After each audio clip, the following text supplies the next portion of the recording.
Consumers often fear ingredients that sound like chemicals. Often they do not understand the purpose of the ingredient in the food product. Monosodium glutamate, or MSG, has a bad reputation, yet few people understand the purpose and efficacy of it. Commonly, MSG is used as a salt replacer in Chinese foods, chicken broth, chips, and other food products. By utilizing MSG in replacement for table salt, producers are able to engineer lower sodium products without a compromise in taste. Sodium consumption is a major problem in the United States.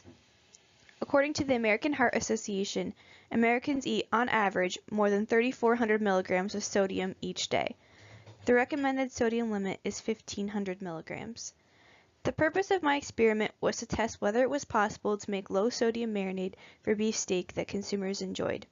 In this video, I will give you the background, methods, materials, results, and conclusions of my experiment. This is the chemical structure of monosodium glutamate. MSG, or monosodium glutamate, is the salt form of glutamic acid. The only difference between MSG and glutamic acid is that MSG has a sodium ion on the oxygen of the carboxyl group on the right. MSG is utilized in various low-sodium food products as a flavor enhancer. Over the years, there has been heated debate as to the safety and efficacy of MSG in our food supply. According to the United States Food and Drug Administration, MSG is categorized as a generally recognized as safe, or GRAS, substance. MSG is known as an umami element. According to the Merriam-Webster Dictionary, umami is defined as taste sensation that is meaty or savory and is produced by several amino acids and nucleotides, such as glutamate and aspartate. Adding MSG to low-sodium food products can boost consumer approval. In a study conducted by the Journal of Food Science, scientists asked participants to taste reduced sodium chicken noodle soup with MSG and low-sodium chicken noodle soup without MSG. Consumers rated the MSG soup as more flavorful and savory. This is important because food producers can create low-sodium products without compromising taste. Following digestion, glutamate is absorbed into the gastrointestinal tract and broken down in the intestines, stomach, and colon. The catabolic products of glutamate discharge ATP and carbon dioxide. Up to 95% of glutamate is used as an energy source by enterocytes of the intestinal mucosa, regardless of whether it was naturally occurring or as a food additive. After ingesting large quantities of protein, plasma glutamate levels are extremely low because of its rapid metabolism into cells of the intestinal mucosa. Glutamate that is not metabolized enters the hepatic portal circulation, where it is metabolized in the liver and generates energy. The metabolism of glutamate proves the point that the human body cannot discriminate between naturally occurring glutamate and that chemically added to food.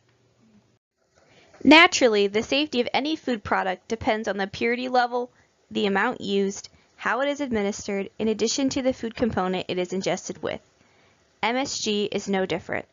When MSG is given subcutaneously in animals, it produces retina and hypothalamus lesions and abnormalities in hepatic fat metabolism.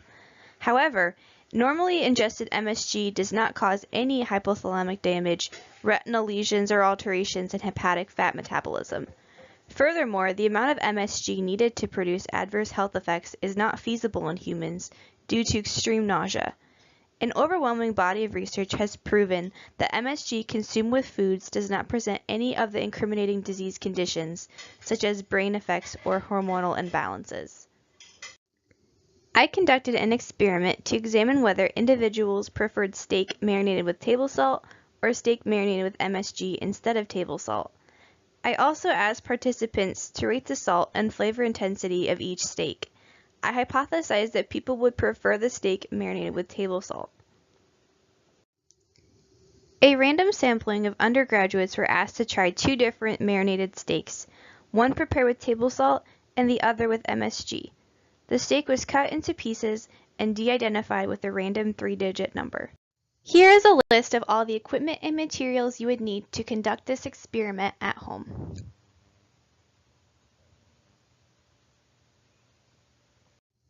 Here is the recipe for making the control. You're going to combine all the marinade ingredients and whisk. Pour the marinade into a large resealable plastic bag and place the beef steak inside. Allow the beef steak to marinate in the refrigerator for about 2 hours, remove beef from marinade, and then pan fry. Here is the recipe for the experimental steak. You will use exactly the same ingredients as for the control, except for instead of using a teaspoon of table salt, you'd use a teaspoon of MSG seasoning. Statistical analysis was done on the data, and using a paired t-test, I found a p-value of 0.00262, which the conclusion would be that the steak with table salt was rated as saltier than the steak with the MSG. And here is a box and whisker plot that is illustrating the same point. Again, participants were asked to rate the salt intensity of the beef steak. And you can see over here on the left, we have the steak with the MSG. The average salt intensity was much, much lower than for the steak with the table salt, which is over on the right here. The average salt intensity was a lot higher than that with MSG. A statistical test was done on the flavor intensity of the steak with MSG and table salt, and the conclusion was that there was no difference in the flavor between the steaks. The p-value was 0.09, and then you can see here also with the box and whisker plot that the difference in flavor intensity of the beef steak seasoned with MSG versus table salt was basically the same. The table salt was a little bit higher than the MSG. Participants were then asked to rate each steak using a hedonic scale, which is just a scale of how much did you actually like each steak.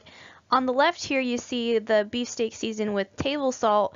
The majority of people said that they liked this steak a great deal. That's the orange part of the pie chart.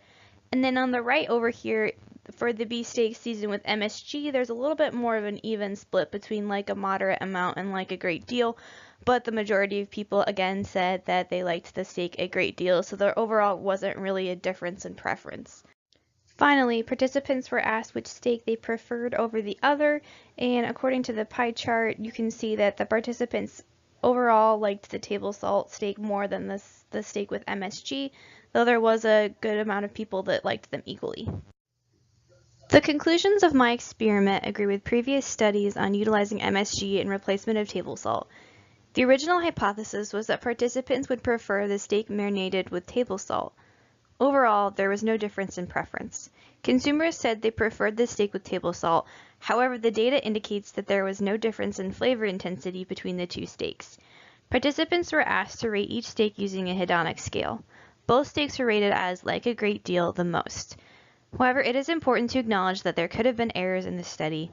The steaks were not identical in terms of thickness, and because of this they cooked differently. The cooking process could have yielded a different end result.